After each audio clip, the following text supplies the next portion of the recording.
السلام علیکم۔ آج کی حدیث مسند احمد سے لی ہے اور اس کے راوی ہیں حضرت عبید اللہ بن عباس رضی اللہ تعالیٰ عنہ۔ یہ حدیث حلالہ کے مسئلے سے متعلق ہے۔ اس میں خمیسہ یا رمیسہ نامی ایک عورت کا ذکر ملتا ہے جو نبی صلی اللہ علیہ وسلم کی خدمت میں حاضر ہو کر شکایت کرتی ہے کہ اس کا شوہر ازدواجی تعلق قائم کرنے کی صلاحیت نہیں رکھتا۔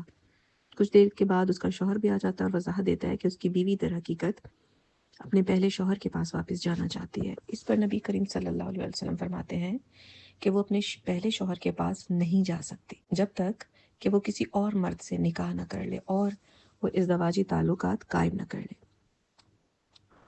فقہی تشریح اس کی اس طرح سے ہے کہ یہ حدیث حرمت تحلیل یعنی کہ بغیر حقیقی نکاح کے حلالہ کرنے کی ممانعت کرتی ہے، اس پر دلیل کرتی ہے۔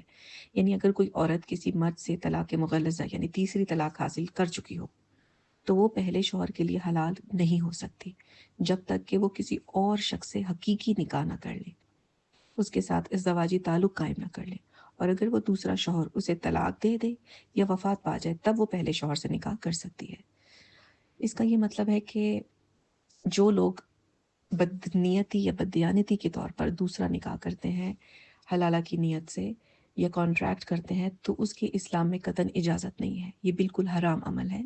یعنی یہ حدیث اسلامی ازدواجی قوانین کے اہم اصولوں میں سے ایک کی وضاحت کرتی ہے، اور مصنوعی حلالہ یعنی محض طلاق شدہ عورت کو پہلے شوہر کے لیے حلال بنانے کے ارادے سے جو نکاح کیا جاتا ہے دھوکے بازی سے، اس کی سخت ممانعت پر دلالت کرتی ہے یہ حدیث۔ یہی مفہوم آپ کو احادیث کی دوسری کتب یعنی صحیح بخاری 5261 اور صحیح مسلم 3529 میں مل جائے گا۔